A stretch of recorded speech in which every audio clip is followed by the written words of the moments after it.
One Serene Residences is taking shape in DHA Phase 3, bringing modern living to a scenic, well-connected location. Over 2.3 million cubic feet of earth has been successfully excavated.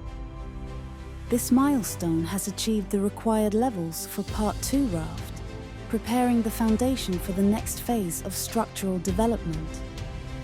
To reinforce the excavation and ensure structural stability, 287 waler beams have been installed and stressed.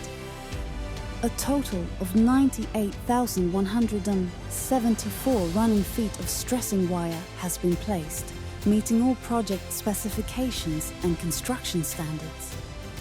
Steel fabrication and placement for the foundation are now complete, with 115 tons of reinforcement installed.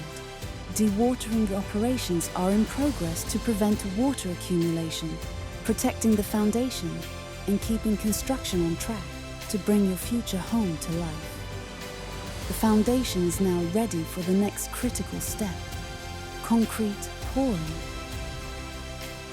Located across from Roots International School and just 5 minutes from Dolmen City, One Serene Residences is designed for convenience. With a backdrop of nature and easy access to Islamabad, it offers a lifestyle that balances relaxation and connectivity. One Homes. Live beyond.